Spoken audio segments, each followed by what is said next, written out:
저와 여러분 우리 모두는요, 예외 없이 모두가 어머니 뱃속에서 어머니 심장과 함께 뛰기 시작했습니다. 그리고 그렇게 뛰기 시작한 심장은 지금 여러분 가슴 안에서도 여전히 지금까지 뛰고 있습니다. 그리고 그 심장은 주님이 부르시는 그날까지, 주님 오시는 그날까지 계속해서 뛸 것입니다.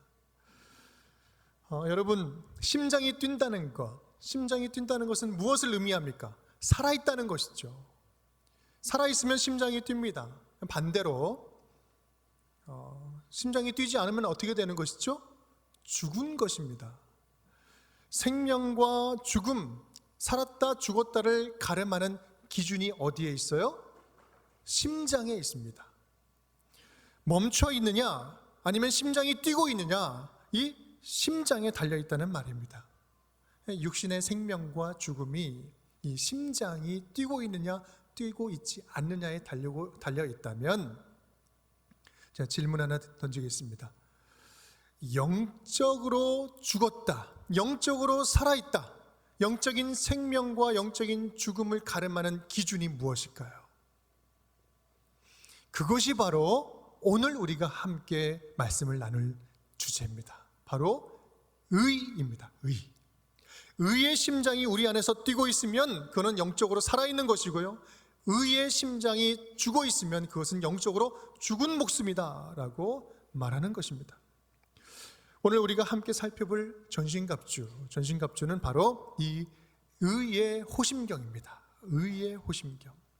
먼저 호심경이라는 단어를 살펴보면, 호심경은 갑옷의 가슴 쪽에 붙이는 호신용 구리 조각, 이렇게 표현할 수 있습니다. 가슴과 심장을 보호하는 갑주인 것이죠. 생명과 직결되는 가장 중요한 심장과 가슴을 보호해 줍니다.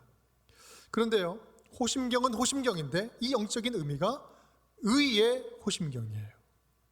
이 말은 의라는 것이 우리 몸으로 따진다면 심장처럼 중요하다는 거예요. 오늘 이 의의 호심경의 내용을 우리 함께 살펴보면서 영적으로 더욱 단단하게 무장하는 시간이 될 수 있기를 간절히 바랍니다. 그렇다면 도대체 이 의가 왜 필요한 것인가? 저와 여러분 우리 모두는 예외 없이 죽으면 다 하나님 앞에 서게 됩니다. 하나님의 심판대 앞에 서게 되죠. 이것은 선택의 문제가 아니에요. 나는 심판대 앞에 서기 싫으니까 나는 안 가겠습니다, 안 합니다, 이렇게 될 수 없는 겁니다. 내가 믿든 믿지 않든 반드시 있을 일, 그것이 바로 하나님의 심판대 앞에 서는 것입니다. 그런데 그때 이 심판대 앞에 설 때 하나님께서 우리에게 확인하는 질문이 하나 있습니다. 그것이 뭐냐면, 그것이 바로 네 안에 의가 있느냐, 이 질문을 하신다는 겁니다. 믿는 자에게 심장과 같은 것, 없어서는 안 되는 영적인 생명의 근원, 바로 의가 바로 그렇다는 겁니다. 의라는 것은요, 기독교 신앙에서 교리적으로 아주 중요한 대주제입니다. 큰 주제이죠. 의에 대한 이해가 분명히 있어야 우리는 신앙생활을 하면서 흔들리지 않을 수 있습니다. 오늘은 주제가 주제인 만큼 좀 다소 딱딱한 내용일 수 있습니다. 하지만 기독교에서 말하는 이 의에 대해서 분명하게 이해함으로 흔들리지 않는, 흔들림 없는 신앙의 기초를 세울 수 있기를 간절히 축복합니다. 이 의라는 것은요, 옳을 의자를 쓰죠. 윤리적인 의미에서 올바름, 강직함, 정직, 정의, 공정함, 이것들을 이야기합니다. 동양 사상에서 말하는 이 의는 간단하게 줄여서 이야기하면 인간으로서 마땅히 해야 할 일을 하는 것, 이것을 의라고 이야기합니다. 마땅히 해야 할 인간으로서의 일을 하는 것. 우리가 흔히 그 사람은 세상을 구원한 의인이다 라고 이야기할 때가 있습니다. 여기서 말하는 의인은요, 우리가 인간이 마땅히 해야 할 일을 자기를 희생하면서까지 그것을 행하는 사람, 그것을 의인이다라고 이야기를 하죠. 그렇다면 기독교에서, 성경에서 말하는 성경적인 의인은 과연 어떤 의미일까요? 성경에서 말하는 의는요, 로마서에서 아주 명확하게 설명을 해주고 있습니다. 로마서 3장 23절, 24절 말씀 우리 함께 읽겠습니다. 모든 사람이 죄를 범하였음에 하나님의 영광에 이르지 못하더니 그리스도 예수 안에 있는 속량으로 말미암아 하나님의 은혜로 값없이 의롭다 하심을 얻은 자 되었느니라. 아멘. 모든 사람이 다 죄를 범하였다. 모든 사람들이 다 죄인이다. 우리 인간들은 모두가 다 죄인이라는 이야기입니다. 우리 인간은요, 어느 누구도 결코 스스로 의로울 수 있는 존재가 결코 아니다라고 성경은 명백하게 선언하고 있어요. 누구도 의인은 아니다. 우리가 의로워질 수 있는 단 하나의 방법이 있는데 그 하나의 방법은 바로 하나님께로부터 하나님의 의를 받는 것입니다. 하나님의 의를 받을 때야 비로소 우리는 의로워질 수 있는 존재다. 그렇다면 그 의는 어떻게 받을 수 있을까요? 로마서 3장 22절에서 분명하게 말합니다. 함께 읽겠습니다. 곧 예수 그리스도를 믿음으로 말미암아 모든 믿는 자에게 미치는 하나님의 의니 차별이 없느니라. 아멘. 예수 그리스도를 믿는 믿음으로 말미암아, 그 믿음으로 말미암아 우리는 하나님의 의를 받을 수 있다라고 말을 합니다. 하나님의 의를 받을 수 있는 유일한 하나의 길, 바로 예수 그리스도를 믿는 것입니다. 결코 의로울 수 없는 우리를 의롭다 하기 위해서 길 하나를 열어주신 것입니다. 우리를 위해서 십자가에 달려 죽으시고 부활 승리하신 예수 그리스도를 믿고 삶의 주인으로 영접하면 예수님에 담겨져 있는 하나님의 의가 우리에게 전가되어서 예수님 안에서 의인으로 거듭나서 의롭게 살아갈 수 있는 존재가 된다라는 사실입니다. 로마서 4장 5절 말씀, 경건하지 아니한 자를 의롭다 하시는 이를 믿는 자에게는 그의 믿음을 의로 여기시나니. 무엇을 의로 여기신다고요? 그의 믿음을 의로 여기신다. 하나님께서는요, 우리가 예수 그리스도를 믿을 때 우리의 믿음을 보시고 죄인의 자리에서 의인의 자리로 옮겨주신 겁니다. 이것을 신학적인 용어로 칭의라고 이야기하는 거예요. 의롭다 함을 받았다. 칭의. 오직 의인은 무엇으로 말미암아 살리라? 믿음으로 말미암아 살리라. 에베소서 2장 8절 말씀을 함께 읽겠습니다. 너희는 그 은혜에 의하여 믿음으로 말미암아 구원을 받았으니 이것은 너희에게서 난 것이 아니요 하나님의 선물이라. 아멘. 우리 안에 있는 것, 우리가 예수님께 받은 의는요, 세상이 말하는 의와 질적으로 다른 것입니다. 우리는 죄악투성이에요. 구제불능입니다. 우리는 바르고 정의롭고 하나님의 뜻을 이루면서 살아가는 의로움과는 전혀 거리가 먼 존재들이었어요. 하지만 예수 그리스도를 믿고 예수 안에 있는 의의 옷을 덧입으면 죄로 죽었던 인생이 구원을 받고 의인으로 거듭나게 된다는 사실입니다. 주님 손에 붙들리면요, 의롭지 못할 인생은 한 사람도 없는 겁니다. 그렇습니다. 우리는요, 하나님 앞에 서기에는 너무나 부족하고 부끄럽고 연약한 존재들이에요. 하지만 그럼에도 불구하고 우리가 하나님 앞에 당당하게 오늘도 담대하게 설 수 있는 이유는 우리가 의로워서가 아니라 예수 십자가의 은혜로 죄에 대해서는 죽고 의에 대해서는 다시 살아났기 때문에 바로 의인의 자격을 얻어서 당당하게 하나님 앞에 설 수 있는 것입니다. 여러분, 예수 그리스도를 구주로 믿으십니까? 예수 안에서 살아가고 계십니까? 그렇다면 예수님께로 받은 그 의를 가슴에 품고 의의 호신경을 삼아서 세상 앞에서도 당당하게 믿음으로 살아갈 수 있기를 간절히 축복합니다. 하나님께서 그 믿음을 보시고 우리를 의롭다 여기시며 하나님의 의로운 자녀로 살아가도록 주님께서 도와주실 줄을 믿습니다. 다시 전신갑주 본문으로 돌아와서 한번 살펴보겠습니다. 그렇다면 그 하나님의 의, 믿음으로 말미암아 받은 이 의가 심장을 보호한다. 이 심장을 보호한다는 그 의미는 구체적으로 어떤 의미일까? 그 말은요, 사단은 지금까지 우리가 함께 말씀드린 믿음으로 말미암아 의롭게 된다는 이 진리를 아주 집중적으로 공격한다는 거예요. 믿음으로 말미암아 의롭게 된 우리를, 그 의를 집중적으로 공격합니다. 우리 안에 있는 이 의로움을 사단은요, 오해하게 하고 헷갈리게 하는 거예요. 이것을 희미하게 만듭니다. 내 안에 살아있는 하나님의 의를 희미하게 만들고 무력하게 만듭니다. 이 의로움이 무너지면요, 우리는 한순간에 망하는 거예요. 우리의 믿음은 한순간에 무너집니다. 사단은 두 가지 무기로 우리의 영적 심장을 멈추게 합니다. 우리 첫 번째 따라하겠습니다.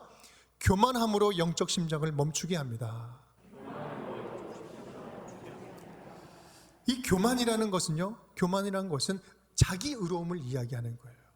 하나님께로부터 받은 의로 살아가는 것이 아니라 내 의로움으로 살아가는 것, 그 교만으로 살아가면 영적 심장이 멈추는 거예요. 예수님께서는 이렇게 말씀합니다. 바리새인의 의와 누룩을 조심해라. 그들은 종교적으로 열심히 신앙생활하는 것 같지만 저들의 행동은 아무짝에도 쓸모없는 외식일 뿐이다. 너희는 절대로 저렇게 영적인 교만, 그리고 자기 도취, 자기 의로움에 빠져서 신앙생활을 하지 말아라 라고 주님께서는 말씀하십니다. 여러분, 가룟 유다를 기억하십니까? 한 여인이 비싼 향유를 깨뜨려서 예수님의 머리에 부어요. 예수님의 장례를 준비하는 거룩한 행위였죠. 그런데요, 그 모습을 보면서 가룟 유다가 이야기를 합니다. 그 돈이면 정말 수많은 가난한 사람들을 풍성하게 돕고 더 좋은 일에, 우리가 선한 일에 사용할 수 있는데 왜 부어버려서 이렇게 허비해버리냐고 노발대발합니다. 여러분, 가룟 유다의 말이 더 효율적인 말인 것 같지만 그것은 교만 중에 교만이에요. 하나님이 하시는 일보다 자기의 의로움을 더 드러내는 전형적인 장면인 것입니다. 사도행전 10장에서 베드로는 어떻습니까? 환상을 보여주세요. 환상을 보여주십니다. 하나님이 큰 보자기에 생선을 담아서 내려주면서 잡아먹으라 라고 이야기를 합니다. 그럴 때 베드로가 무엇이라고 이야기합니까? 베드로는요, 주여 그럴 수 없나이다. 그럴 수 없나이다. 나는 속되고 깨끗하지 아니한 것을 내가 결코 먹은 적도 없고 먹지도 않겠습니다 라고 이야기를 하는 거예요. 베드로는 그 순간 하나님의 명령보다, 하나님의 뜻보다 자기의 의로움을 더 앞세우고 있는 것입니다. 그런데 여러분, 지금 이들의 자기 의로움이 그들만의, 저들만의 문제입니까? 우리도 얼마나 내 안에 있는 나의 의로움으로, 내 자기 의로움으로 신앙생활할 때가 얼마나 많이 있습니까? 순간순간 내 의로움이, 자기 의로움이 내가 하는 모든 일들 속에 쑥쑥 치고 들어와요. 주일 성수 열심히 하는 것 얼마나 중요합니까? 11조 빠지지 않고 열심히 하나님 앞에 드리는 거 얼마나 소중한 일입니까? 새벽기도 목숨을 걸고 지키는 것이 얼마나 귀한 일입니까? 구제하고 헌금하고 긍휼을 봉사하고 다 좋습니다. 더 해야 됩니다. 많이 해야 됩니다. 그런데 이러한 일들 속에서 자기 의로움이라는 것이 그 안에 들어오면, 자기 의로움이 그 안에 들어오면 겉으로는 멀쩡해 보여도요, 영적인 심장은 멈춰버립니다. 생명을 잃어버리는 거예요. 사단은 그렇게 우리의 의로움을 앞세우게 해서 우리의 신앙의 심장을 공격하는 거예요. 박동을 멈춰버리게 합니다. 자기 의로움이 커지면 어떠한 일이 벌어지는지 아십니까? 하나님도 막 혼내는 거예요. 하나님도 막 꾸짖고 정죄합니다. 베드로가 예수님을 혼냈던 장면 여러분 기억하십니까?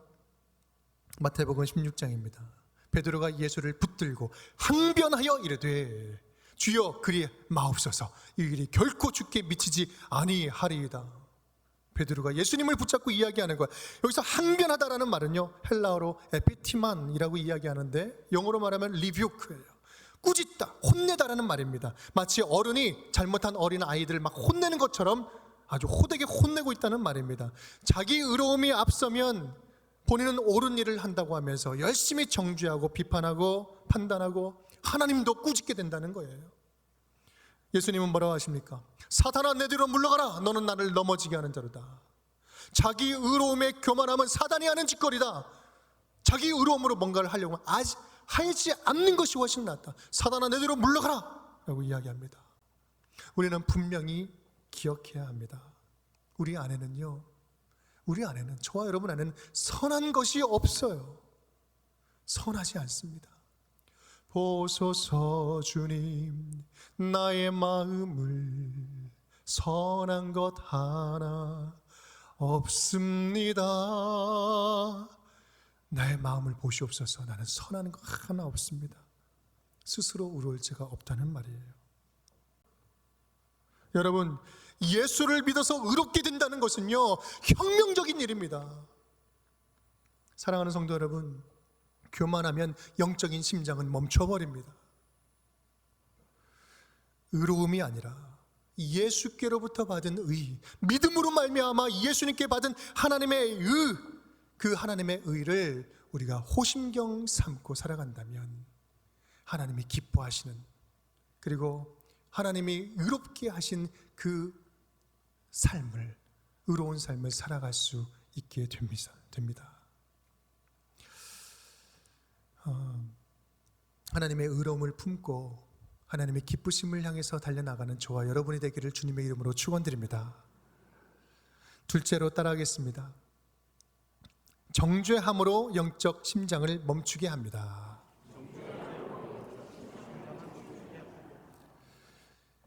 자기 의가 드러나서 의로움으로 교만해지면 자연스럽게 따라오는 죄가 있는데 그것은 바로 정죄입니다. 여러분, 요한복음에서 가늠하다가 잡혀온 여인, 여러분 기억하십니까?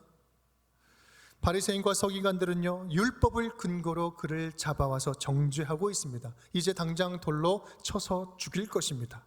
또한 그 여인을 믿기로 해서 누구를 정죄하려고 해요? 예수님을 정죄해서 넘어지게 하려고 하고 있습니다.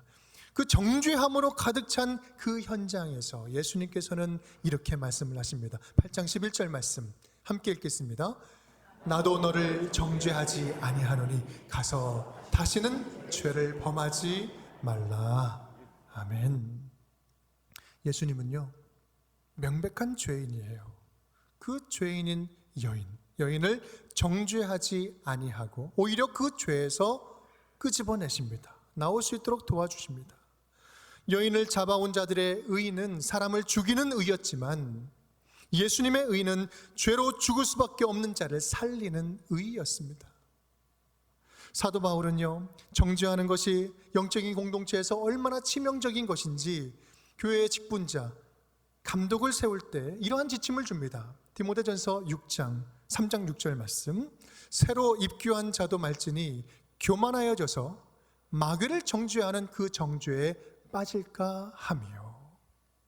아무리 뛰어난 실력자요, 교회에 꼭 필요해 보이는 사람이다 할지라도 정죄하는 죄에 빠지기 쉬운 사람이라면 그 사람처럼 위험한 사람은 없다라는 거예요.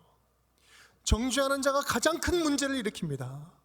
차라리 일을 못하는 게 나아요. 아무리 뛰어나고 좋은 일을 한다 할지라도 그러면서 열심히 정죄하고 돌아다니면 그것처럼 교회에 치명적인 것은 없습니다. 심지어는요, 마귀를 정죄하는 것도 정죄하는 당사자에게 있어서는 이 정죄라는 치명적인 죄를 범하게 된다, 강력하게 말씀하고 있는 것입니다.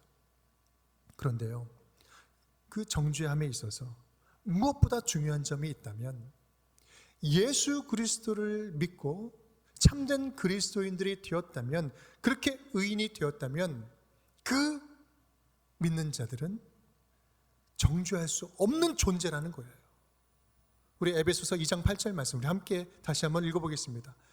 너희는 그 은혜에 의하여 믿음으로 말미암아 구원을 받았으니 이것은 너희에게서 난 것이 아니요 하나님의 선물이라. 아멘. 너희는 은혜에 의하여서 믿음으로 말미암아 구원을 얻었는데 이것은 하나님의 선물이다. 우리가 하나님의 자녀가 된 것은 하나님의 은혜요, 하나님의 놀라운 선물이라는 겁니다. 우리는 죄로 이미 죽었던 인생들이었는데 예수님께서 정죄하지 아니하시고 십자가에서 죽으심으로 말미암아 그리고 부활 승리하심으로 말미암아 우리의 모든 죄값을 다 치르고 대신하여서 대속하여서 우리를 구원해 주셨습니다. 예수님 안에 있는 의가 바로 이 하나님의 의예요. 살리는 의예요. 우리가 받은 의는 이 하나님의 의입니다. 우리가 받은 의는 정죄하는 의가 아니야. 죄인을 살리는 의를 받았는데 우리가 어찌 그 의를 받은 우리가 사람을 죽이는 정죄함에 놀아나겠습니까? 여러분, 혹시 지금 누군가를 판단하고 있습니까? 누군가를 정죄하고 있습니까? 누군가를 증오하고 있습니까? 그렇다면 그 대상이 누가 되었든 그 정죄함을 멈추십시오. 그 대상이 사탄 마귀라도 정죄함을 멈추십시오. 누군가를 정죄하는 순간 우리의 영적인 심장은 멈춰버린다는 사실을 반드시 기억할 수 있기를 바랍니다. 사단은요, 오늘도 우리 안에 의로움을 막 부추겨서 정죄하는 유혹에 빠지게 하고 있습니다. 자기 의로움으로 순간순간 조금만 잘하면요 막 우쭐거립니다. 그러면 다른 사람들을 낮게 보는 거죠. 다른 사람 좀 못하는 것 같으면 순간순간 비판하고 정죄합니다. 또한 사단은요 직접 나서서 믿음으로 말미암아 의롭게 된 우리를 직접 정죄하고 참수합니다. 네가 의인이라고? 네가 의인이라고? 너는 구제불능이야. 너는 회복이 불가능한 죄인이야. 너의 몸은 더러워. 너는 결단코 깨끗해질 수 없어. 너는 아무것도 할 수 없어. 하지만요 우리 안에 있는 의가, 예수 그리스도의 의, 믿음으로 말미암아 얻은 의가 우리의 호심경이 되어 살아간다면, 맞다, 나는 죄인이었다. 하지만 나는 믿음으로 말미암아 예수께 나는 의를 받았다. 예수 그리스도를 믿음으로 말미암아 나는 의인이 되었다. 그러하기에 나는 의롭게 살아갈 수 있는 의인이 되었다. 그 의로 호심경으로 삼고 살아간다면 우리의 영적인 심장은 결코 박동을 멈추지 않을 것입니다. 1994년 한국 사회를 아주 공포에 떨게 했던 하나의 사건이 있었습니다. 바로 지존파 사건이었죠. 살인공장이라는 것을 만들어서 엽기적인 살인 행각을 벌였던 지존파, 온 국민들에게 큰 충격과 아픔을 주었습니다. 이 지존파의 우두머리인 김현양이라는 사람은요, 그 이듬해 95년도 11월 달에 사형을 당했습니다. 그런데 그 사형될 당시 마지막으로 이런 말을 남겼습니다. 진정으로 제가 지은 죄를 참회합니다. 그리고 저 같은 사람도 예수 그리스도를 믿음으로 구원받는다는 이 신비를 온 천하에 전하고 싶습니다. 그가 사형될 때까지 한 1년 정도의 시간 동안 복역을 하면서 200여 명의 죄수들에게 복음을 전했어요. 하나님께로 인도했습니다. 새 사람으로 변화시켰어요. 그는 한때 악마와 같은 죄를 짓고 형장의 이슬로 사라졌지만 예수 그리스도를 만남으로 누구도 정죄할 수 없고 누구도 부인할 수 없는 의인이 되어서 주님 곁으로 돌아갔습니다. 사랑하는 성도 여러분, 우리의 몸에서, 여러분의 몸에서 지금 심장이 뛰고 있는 것처럼 저와 여러분 안에 있는 하나님의 의로움도 계속해서 뛰어야 합니다. 저와 여러분 안에 살아 움직이고 있는 하나님의 의도 열심히 살아 움직여야 됩니다. 우리의 몸에 심장이 뛰는 것처럼 우리 안에 의의 심장이 살아 뛰기 시작하면요, 그 하나님의 의가 우리를 거룩하게 만들어 갑니다. 우리 안에 있는 하나님의 의가 뛰기 시작한다면, 의의 심장이 뛰기 시작하면 우리는 하나님을 향해서, 하나님의 거룩함을 향해서 뛰어가기 시작합니다. 우리 안에서 의의 심장이 뛰기 시작하면 예수님을 닮아가는 일에 선택합니다. 우리 안에 의의 심장이 뛰기 시작하면 예수님을 전하고 싶어집니다. 사랑하는 여러분, 저와 여러분 안에 있는 의의 심장이 뛰게 하십시오. 저와 여러분 안에 있는 예수의 의, 이 의의 심장이 뛰게 하십시오. 그 의를 의의 호심경 삼아서 하나님의 거룩함을 향하여서 달려나가는 저와 여러분이 될 수 있기를 주님의 이름으로 축원드립니다.